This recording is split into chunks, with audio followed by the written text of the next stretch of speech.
G8 Summit press release reveals fascist agenda.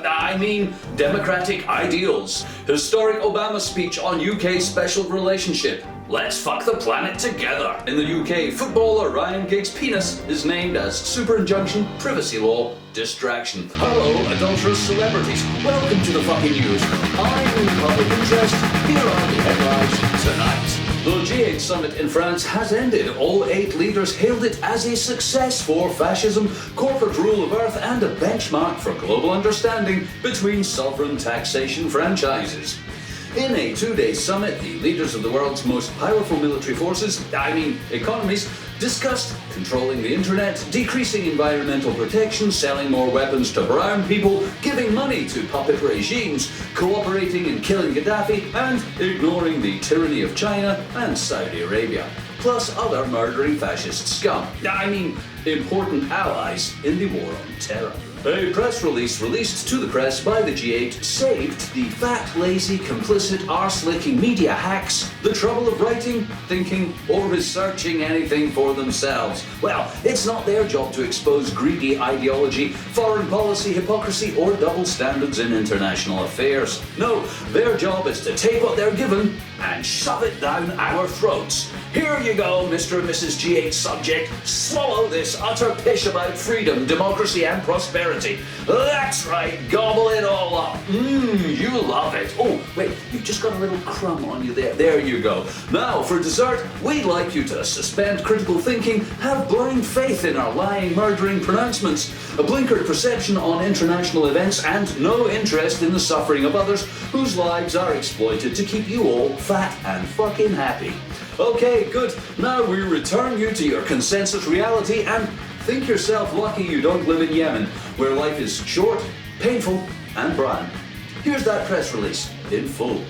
We, the leaders of the G8, demand the immediate and continued use of force against Libyan leader Muammar Gaddafi's regime, and we support a political solution, bribery, that reflects our will as supported by a few Libyan people from Benghazi. We call on the Syrian leadership to use force and intimidation against the Syrian people and not to engage in dialogue and fundamental reforms so that Israel can carry on pretending that only Arab countries suck.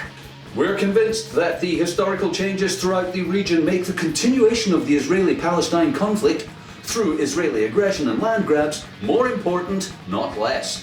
We urge both parties to engage without delay in pointless talks, with a view to concluding a framework agreement towards a theory about negotiating a position, leading to prevarication and indefinite postponement on all final status issues. More on that story later. In a related story, President Barack Obama attended the G8 straight from his state visit to Britain.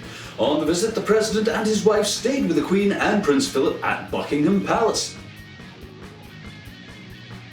And they also served burgers to US and UK troops with the Prime Minister.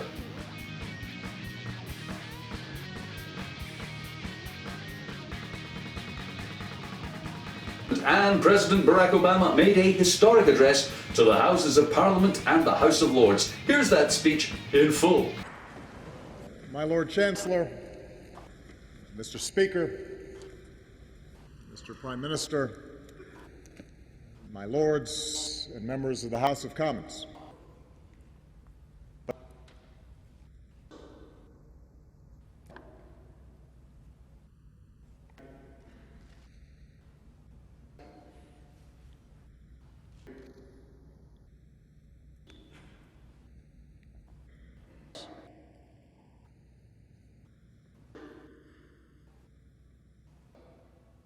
Thank you very much.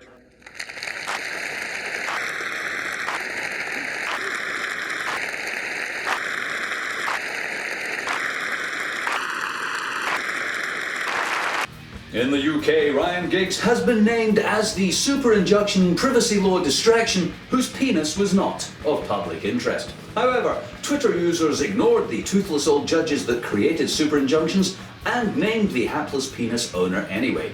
The fiasco has prompted a debate about privacy laws in the UK. The press say they should be allowed to publish anything about penis activity their readers will buy in large numbers. Stories in the public interest. Except stuff the government tells them not to print using D-notices to shut the press up. 100 a year, in fact. Wait a minute. The government censors the media 100 times a year with D-notices? That's like every 3 days. Every 3 days there's something the government doesn't want us to know. Freedom, democracy, is it great? I mean, isn't it great? We can all get fizzy down the pub arguing about the activities of Ryan Giggs' penis and whether it should or should not be reported for our amusement, but nobody gives a rat's arse that we're lied to by omission twice a week by the government. I wonder what we're not being told this week. Aliens are real. Elvis lives. Sarah Palin is a robot. Nah, I bet it's boring stuff like Britain's bankrupt and owned by Russian billionaires, or the Pope and the Queen are secret lovers. David Cameron is a Tory. Meanwhile, celebrities argue that they have a right to shag anyone they like without the partners finding out in the news of the world. And that being in the public eye doesn't mean we can look up their skirts, listen to their phone calls, and rummage through their dustbins. The government says they have no plans to introduce a privacy law in the UK, going on not to say, we want to know all about you. I mean, your privacy is assured by the Human Rights Act.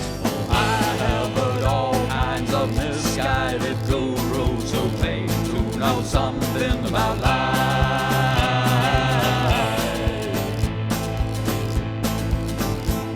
They round the planet proclaiming some prophet has keys to the afterlife.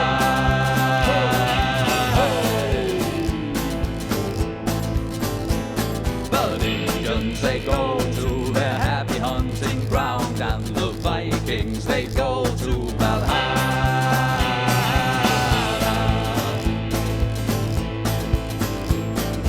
Christians, they go to a heaven or hell if they sin against the pie.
In the UK, Ryan Giggs has been named as the super injunction privacy law distraction whose penis was not of public interest. However, Twitter users ignored the toothless old judges that created super injunctions and named the hapless penis owner anyway.